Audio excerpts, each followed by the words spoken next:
Imagine a country where the digital cloud is just as critical for a farmer's harvest as the actual rain clouds gathering in the sky.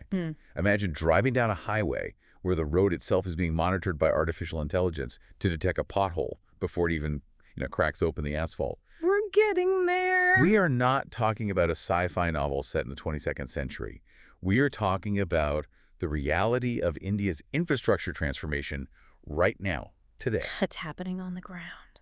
And get this, we are talking about a multiplier effect that feels like economic alchemy. You spend 1 rupee on infrastructure, and somehow, through the magic of connectivity and efficiency, it creates 2.5 to 3.5 rupees in GDP. That's the magic number. It's an incredible return on investment. That is the kind of math I can get behind. Welcome, everyone, to Simplified UPSC by PPP. This is your host, ready to take you on another journey through the dense, data-rich forests of the economic survey. And I am here to help you navigate through the trees to see the forest. It is a fascinating time to be observing this space. We are seeing a fundamental shift in how the nation builds itself. Before we jump into the heavy lifting, little housekeeping, we are incredibly serious about our mission here. We want to make these complex topics accessible. So, a humble request to you, our listener, if you find value in what we do, please subscribe to our YouTube channel, Simplified UPSC by PPP. It really helps the channel grow and reach more people. It does. And if you are capable, if your financial situation allows, please consider joining our paid membership on YouTube. Your support is the fuel that keeps this engine running and allows us to keep bringing you this super useful content. It really does make a difference. We can't do this deep level of research without you. Massive shout out to our existing members. You guys are the bedrock of this channel. Please do like the video or the audio if you're listening, and share your valuable comments. We read them, and they help us improve. We really do. Also, for those scrambling for study materials, don't worry. The free notes and practice previous year questions, or PYQs, for this deep dive are available right now on our Telegram channel. The link's in the description. And for our legend-level YouTube members, head over to the Discord channel. The premium notes, the extra PYQs, and crucially, the model mains answers are waiting for you there. That's where the real granular discussion happens. It is. Do join us there. The discussion is always top tier. So, shall we dive in? Let's do it. Today, we are tackling a beast of a chapter. We're doing a full, comprehensive analysis of Chapter 9 of the Economic Survey 2025-26. The title is a mouthful. It is, isn't it? Investment and Infrastructure, Strengthening Connectivity, Capacity, and Competitiveness. It's a mouthful, but every single word there is heavy with meaning. Our mission today is to dissect every single aspect. We are looking at financing, physical infrastructure, energy, digital, and the social sectors. We aren't skipping anything. No summaries, no shortcuts. No. And we have to set the context right away. This chapter highlights a paradigm shift. We have moved past the era of just asset creation, just building a road for the sake of a road. Right, just ticking a box. Exactly. We have moved into an era of integrated, efficiency-driven systems. Think of PM Gati Shakti or the National Logistics Policy. It's about making the road, the rail, and the port talk to each other to create a seamless engine of growth. Okay, so let's start with the big picture, the macro view. Let's talk about the money, because nothing gets built without capital. And the numbers in this survey are, well, they're staggering. We are seeing a massive surge in CAPEX. The CAPEX surge is the headline story. It really is. If you look at the Government of India's capital expenditure, it has risen from about 5.92 lakh crore in FY22 to a budgeted 11.21 lakh crore in FY26. Let me just repeat that. 5.92 to 11.21. That is an 89% increase. 89%. In 4 years. That's almost doubling in just 4 years. That is an incredible amount of public money flowing into the system. It is. And we need to understand the why. Why is the government pumping so much money into this? It's not just because they like building things. It's about a very specific economic concept called crowding in. Right. Crowding in. That sounds like a rush hour train in Mumbai, but in economics, it's a good thing, right? Because usually we hear about government spending crowding out private investment. That's the classic fear, yes. Yeah. Crowding out happens when the government borrows so much money from the market that there's less left for private companies and interest rates go up for everyone. Making it too expensive for a business to take a loan for a new factory. Precisely. But crowding in is the opposite. The theory is that when the government makes strategic investments in core infrastructure, things like roads, power, railways, It actually de-risks the entire environment for the private sector. It paves the way, literally and figuratively. Literally and figuratively, yes. When a world-class highway is built, a private company can confidently decide to open up a factory nearby because now they know they can get their raw materials in and their finished goods out efficiently. So the government takes the initial, massive risk, builds the foundational backbone, and then the private sector feels safe enough to come in and flesh it out. It acts as a catalyst for private investment, and this connects directly back to that multiplier effect you mentioned in the intro. The economic alchemy? Yes. The survey notes that public expenditure on infrastructure has a multiplier effect of about 2.5 to 3.5 times on the GDP over the medium term. So, for every single rupee the government spends on building a port or a highway, the economy expands by roughly 3 rupees. Which is why this isn't just spending, it's an investment in growth. Yeah. It's what you'd call high-powered money. Exactly. You know, this whole discussion reminds me of a question from the UPSC mains way back in 2013. It was a GS3 question. Ah, yes, question 2, I believe, on the FRBM Act. That's the one. It asked for a critical discussion of the salient features and effectiveness of the Fiscal Responsibility and Budget Management Act of 2003. That is a fantastic linkage, because on the surface it seems like a contradiction, doesn't it? The FRBM Act is all about fiscal discipline, keeping the fiscal deficit on a tight leash. And here we are, spending record amounts on CAPEX. You might ask, isn't that breaking the rules? But that's where the nuance comes in. The connection is the quality of expenditure. You see, sticking to fiscal limits is important, but how you spend the money within those limits matters even more. So it's not just about how much you spend, but what you spend it on. Precisely. If you borrow money to pay for subsidies or salaries, that's revenue expenditure. It's consumed and gone. That's not great for the deficit in the long run. But if you borrow money to build a port that will generate economic activity for the next 50 years. Now you're talking. If you borrow money to build an asset that generates 3.5 times its value back into the economy, that is actually very smart fiscal management.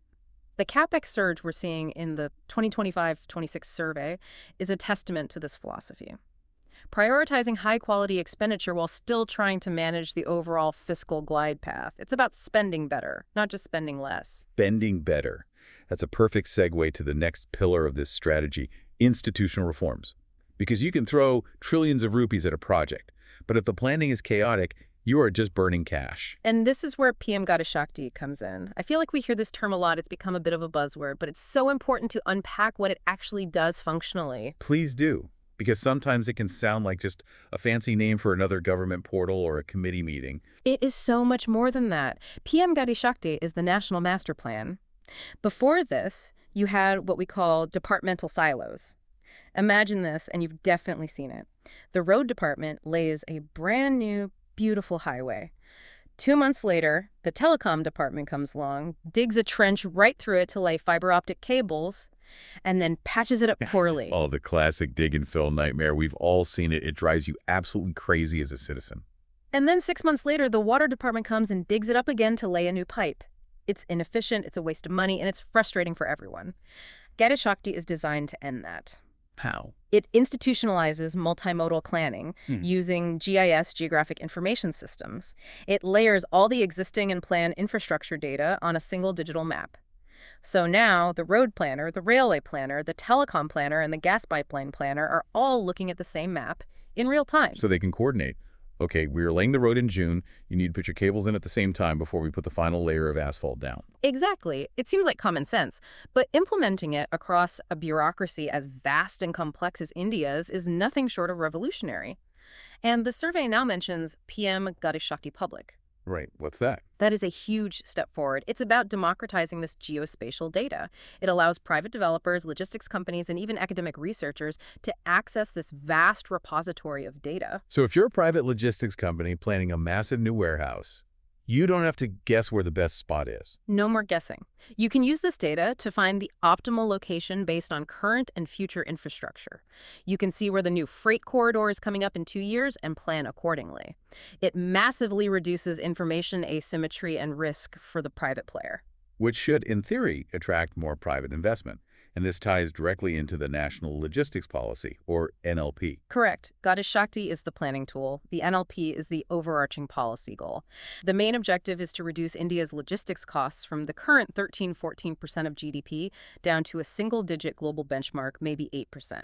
And how do we do that? With tools like ULIP, the Unified Logistics Interface Platform. ULIP, it sounds like a sci-fi robot. It's a digital robot, in a way. It's a digital platform that integrates data from various ministries, shipping, roads, customs, railways.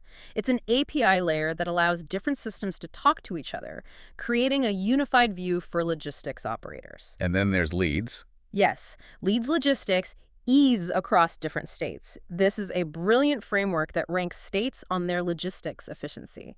It looks at the quality of their roads, the speed of their port clearances, the availability of warehouses. It creates a sort of competitive federalism. Exactly. It gamifies the improvement of infrastructure.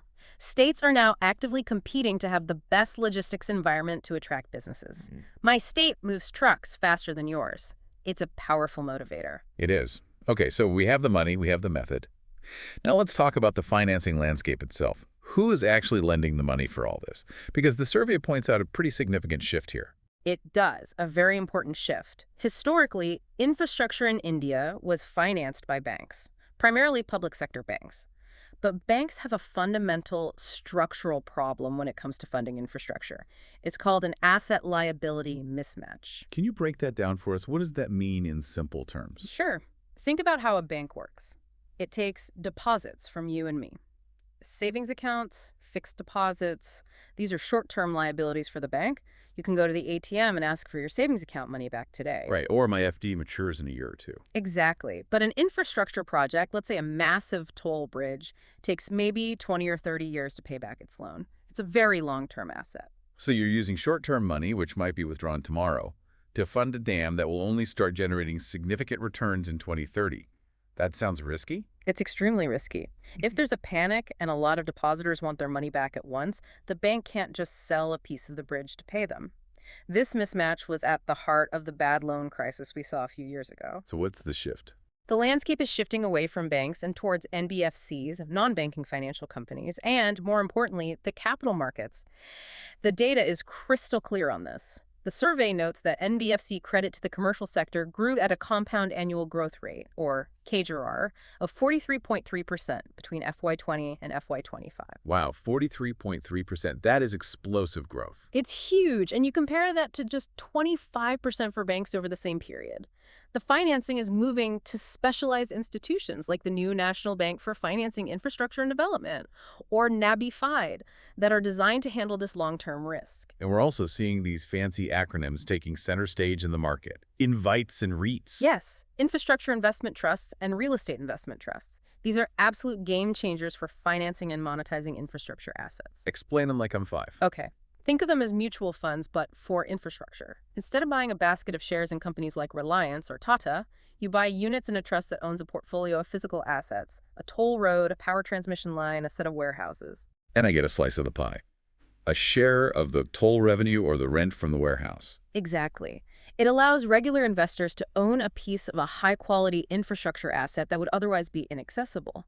And for the government or the original developer, it allows them to sell the completed asset, get a big chunk of cash up front, and then use that cash to build the next project. It's a capital recycling machine. Yeah.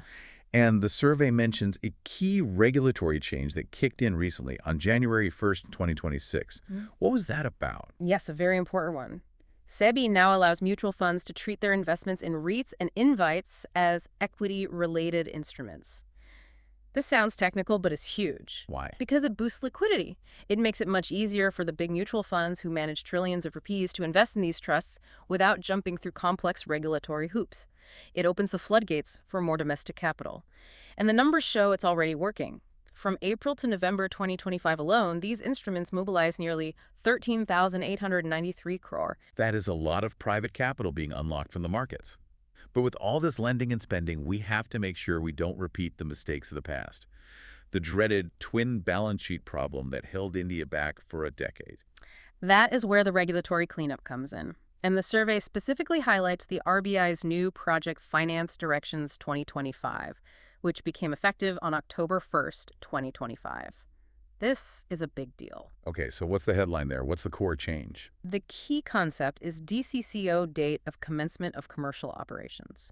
The new rules allow for a more realistic but also stricter handling of project delays. In the past, if a project was delayed and couldn't pay its interest, banks would sometimes lend more money to the project just to pay off the interest on the old loan, pretending everything was fine. That's the classic evergreening of loans. It's like using one credit card to pay off the bill for another. Precisely. And eventually, the whole house of cards collapses. The new RBI rules make that much harder. They enforce strict provisioning. If a project is delayed beyond a certain point, the bank has to set aside more capital, acknowledging the stress. You can't just hide it on the books anymore. It forces transparency. It does. There's also the Harmonized Master List, or HML. This is a simple but powerful reform. It ensures that when we say the word infrastructure, every bank, every regulator, and every government agency means the exact same thing. It creates a common language for the entire sector. Clarity brings confidence. Absolutely. Now, let's talk about the marriage of public and private. PPPs, public-private partnerships. India is, and this might surprise some people, a global leader here. According to the World Bank's PPI report for 2024, India ranked in the top 5 globally for private investment in infrastructure. Top 5 in the world. And get this, in the South Asia region, we accounted for a staggering 90% of all private infrastructure investment. 90%. So we are basically the only game in town in the region when it comes to attracting private capital for infra. We are, by a huge margin. And the models themselves have evolved significantly. We started with the classic BOT build, operate, transfer model, where the private player takes all the risk. If traffic on a toll road was lower than projected, they lost money. Which led to a lot of stalled projects. It did. So now we have models like HEMAN, the hybrid annuity model, where the government shares the traffic risk. The government pays a fixed annuity to the developer, reducing their uncertainty.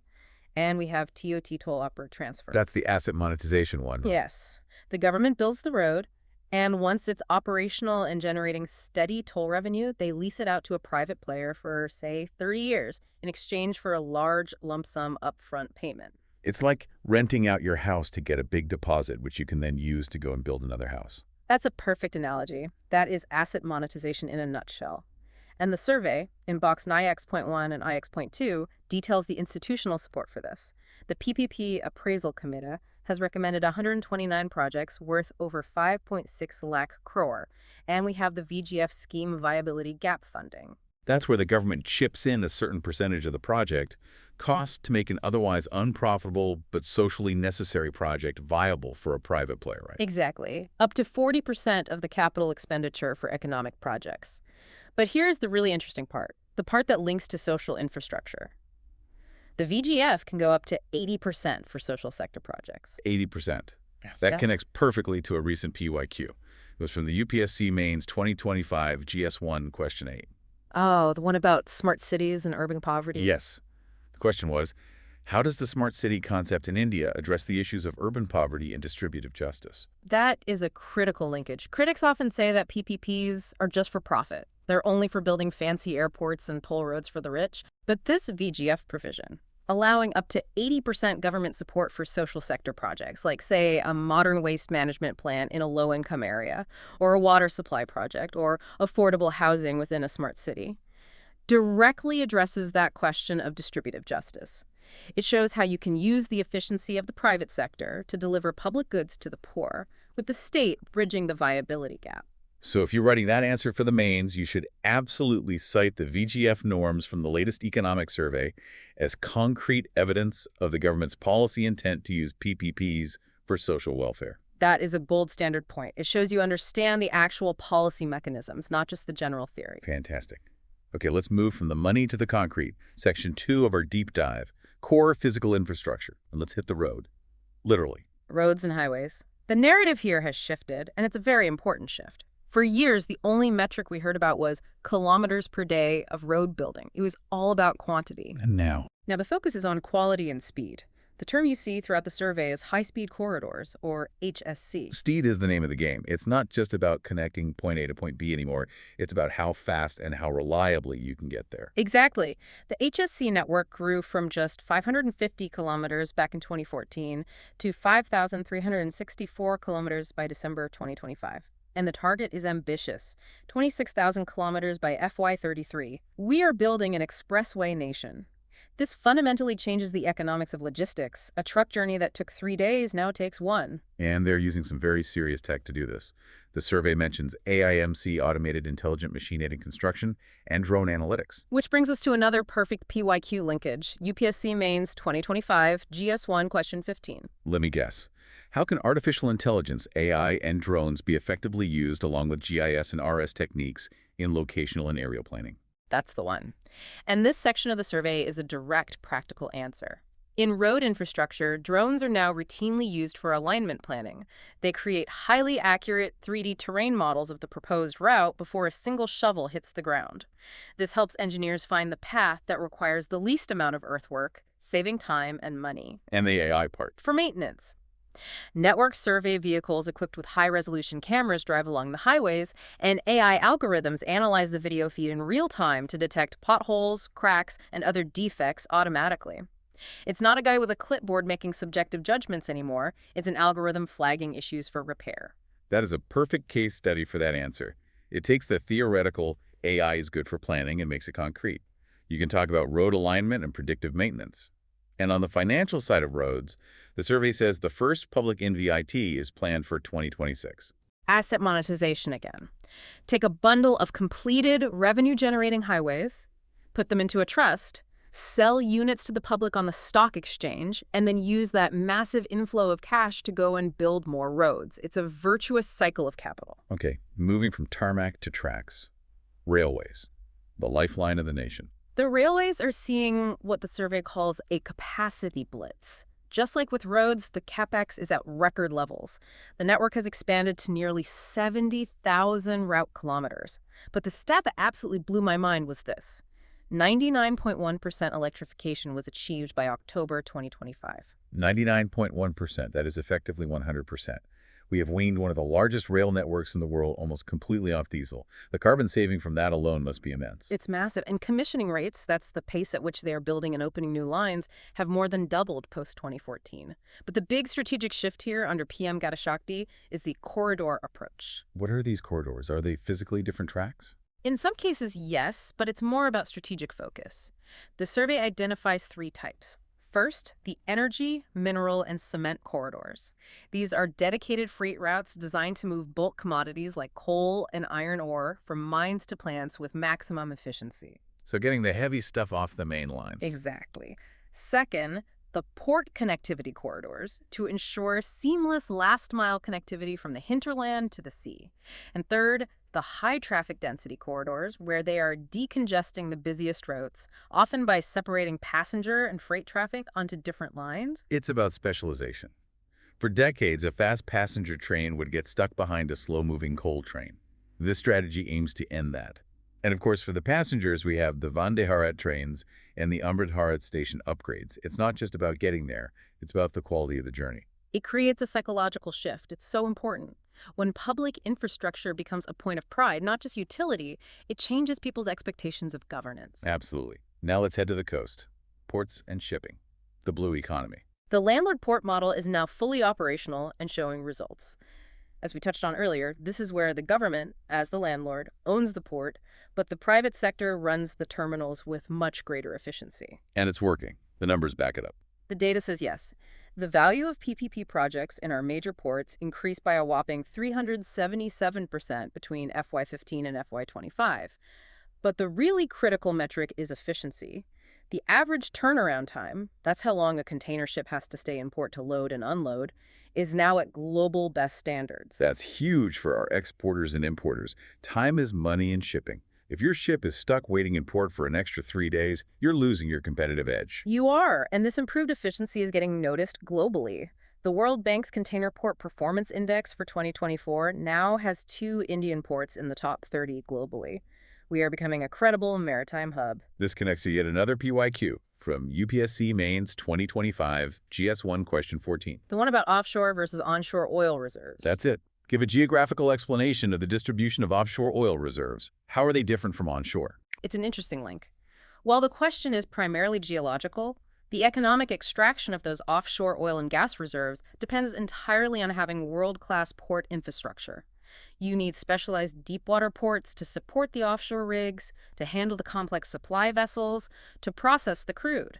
So the growth in our port efficiency and the whole blue economy focus mentioned in the survey provides the crucial infrastructural context for actually being able to exploit those offshore reserves. Exactly. You can find the oil geologically, but you need a world-class port nearby to service the extraction operation economically. It's all connected.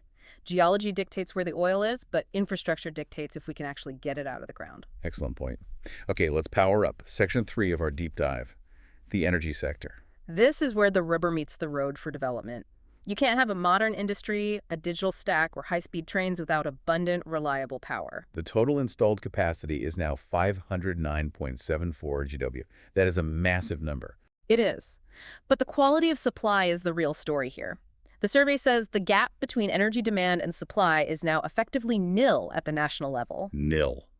Zero. I mean, I remember the days of scheduled load shedding in summers being a daily ritual. Practically zero on average. And look at rural power availability. In FY14, the average rural area got power for about 12.5 hours a day. Yeah. Today, the survey says it's 22.6 hours. That is a life-changing difference for a village. That means students can study at night, small businesses can run machinery, and women have more security. And it's getting greener. We aren't just burning more coal to achieve this. Total installed renewable energy, or RE capacity, is now at 253.96 GW.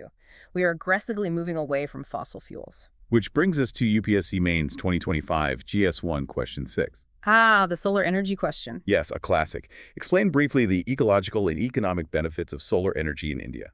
The survey gives us a ton of fresh data to answer this. Absolutely. For economic benefits, you have to talk about energy security.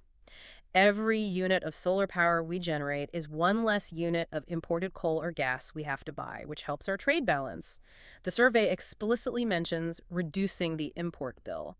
You can also mention the rise of prosumers, people producing their own solar power and selling the surplus back to the grid. And for the ecological side. Carbon mitigation, plain and simple. The survey tracks our progress toward our net zero targets. You should quote that 253 GW number for total RE capacity to show the sheer scale of the ecological intervention. It proves we aren't just talking, we are deploying at a massive scale. Now, here's a term in the survey that really stopped me in my tracks. The India Energy Stack, or IES. This is fascinating stuff. This is the next frontier. You know UPI, the Unified Payments Interface? Of course. I use it 10 times a day. I bought chai with it this morning. Well, the vision for IES is to be UPI, but for the electricity sector. Wait, how does that work? You send electricity to someone like you send money on GPay? Conceptually, yes. It's about data, not electrons. It is a form of digital public infrastructure, or DPI, for the power sector. Right now, data in the power sector is stuck in silos. The discom, your distribution company, knows something, the grid operator knows something else, and you, the consumer, know almost nothing. Right. IES aims to break those silos.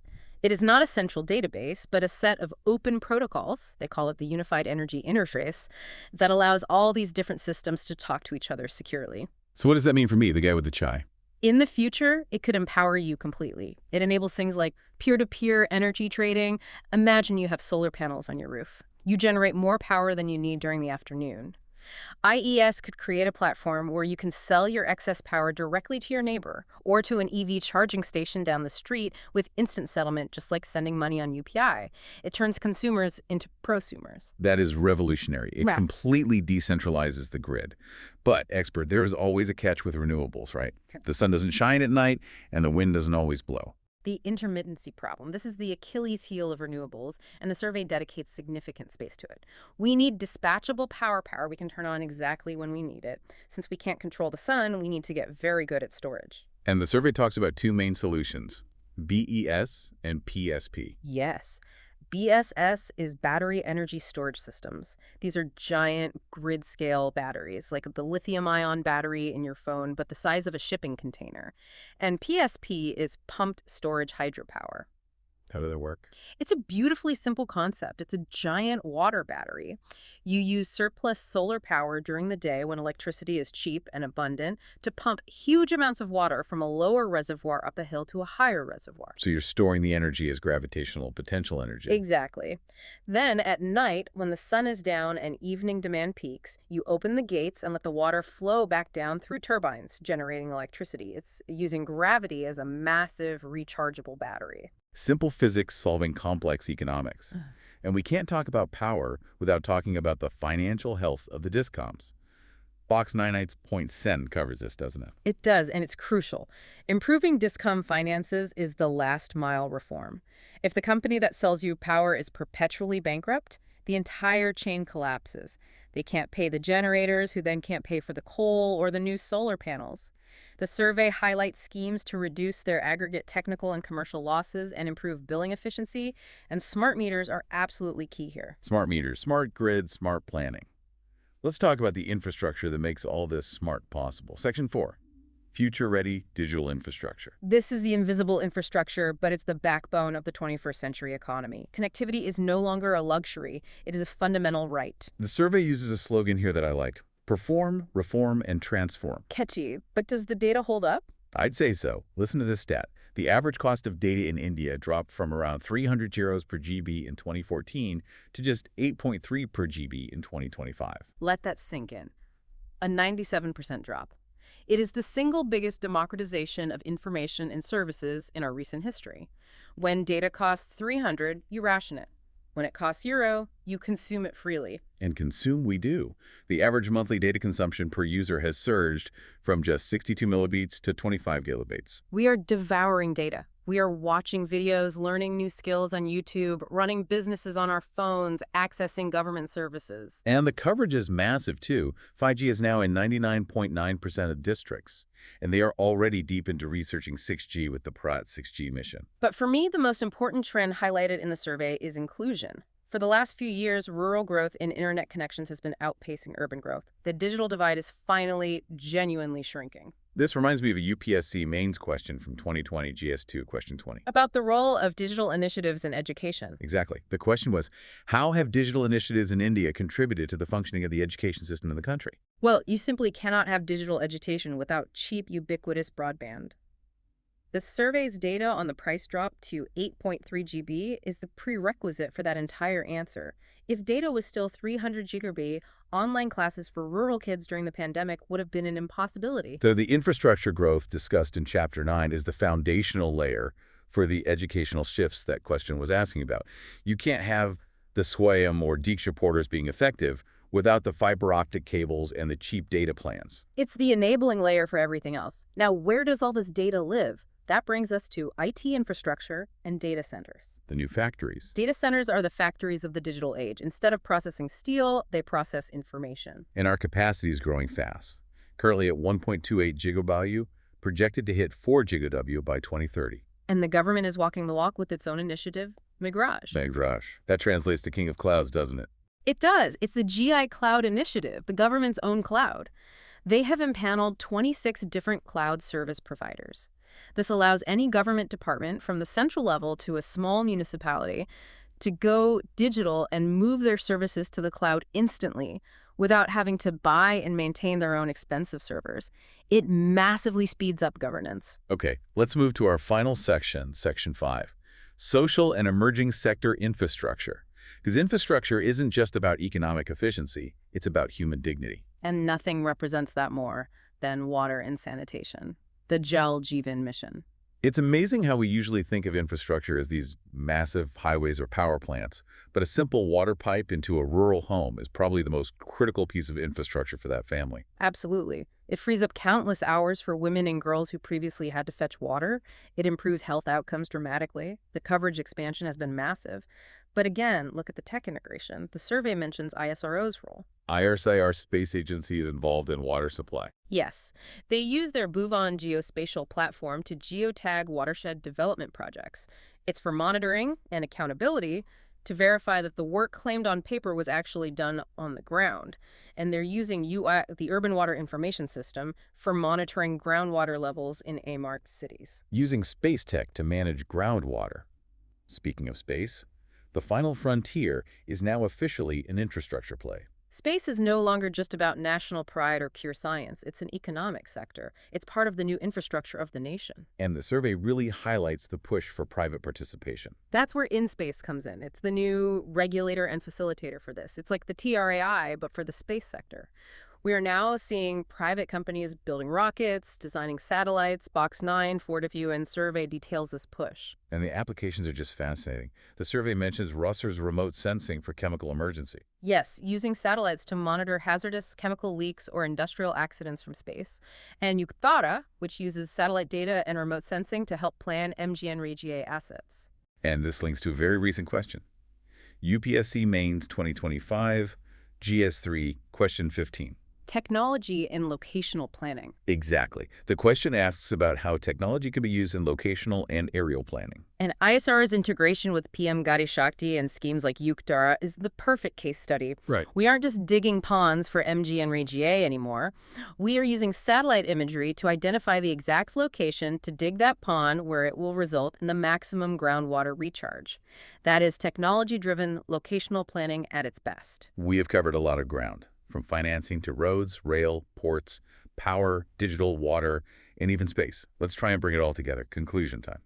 If you look at the overarching arc of this chapter, the narrative has fundamentally changed. 10 years ago, the narrative was one of scarcity.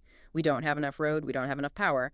Then, for a few years, it moved to capacity. We are building fast, look at the kilometers per day. And now, the narrative is about capability and competitiveness. It's not just about having a road. It's about how that road, integrated with a port and a digital platform, makes our exports competitive on the global stage. so the key takeaway is integration. That is the word. Physical infrastructure plus digital infrastructure plus institutional reforms like Gati Shakti. You cannot view them in isolation anymore. The digital layer, things like UPI, ULIP, and the India energy stack, sits on top of the physical layer of roads and power lines to create a seamless, efficient engine for the economy. And the vision is clear. This integrated infrastructure base is the launchpad for achieving the goal of Viksit Bharat at 2047. You simply cannot be a developed nation with developing nation infrastructure. Precisely. We are building the chassis of a potential superpower. So we have the chassis. But, expert, as we wrap up, I want to leave our listeners with something to chew on, a final provocative thought. Okay. Lay it on us. We have built the roads. We have laid the fiber optic cables. We have generated the power. The hardware is, to a large extent, ready or getting ready. But here is the provocative question for you to think about. Are our human institutions and our civic sense ready to utilize this hardware at peak efficiency? What do you mean by that? Give me an example. We have AI-powered systems detecting potholes on highways. But do we have the civic discipline to not drive on the wrong side of that highway or encroach on its boundaries? We are building world-class trains like the Vande Bharat, but do we as citizens treat them with a sense of ownership and keep them clean? We have the digital stacks to enable a smart grid, but do our discoms at the local level have the management culture and political will to stop power theft? Ah, I see. The provocative thought is that soft infrastructure bottlenecks, our collective behavior, our local governance, our civic sense, might become the biggest hurdle and stifle the massive gains we are making in hard infrastructure. That is a powerful thought. You can build a smart city, but you still need smart citizens to make it work. Exactly. The hardware is there. The software, which is us, needs a constant upgrade. Well, on that thoughtful note, we have reached the end of this very deep dive. Before we sign off, a humble request once again. If this discussion helped you understand the economic survey better, please subscribe to Simplified UPSC by PPP. And if you are in a position to, please consider joining our paid membership on YouTube. Your support literally keeps the lights on and allows us to do this deep research. A big shout out to our Legend members. Please check the Discord channel right now. The premium notes, the extra PYQs, and those detailed model mains answers for this very chapter are uploaded and waiting for you. And for everyone else, go grab the free notes and the practice PYQs on our Telegram channel. The link is in the description below. Like, share, and please leave a comment. Tell us, do you think our soft infrastructure is ready for our hard infrastructure? We really want to hear your thoughts on that. We'll see you in the next deep dive. Goodbye and keep learning.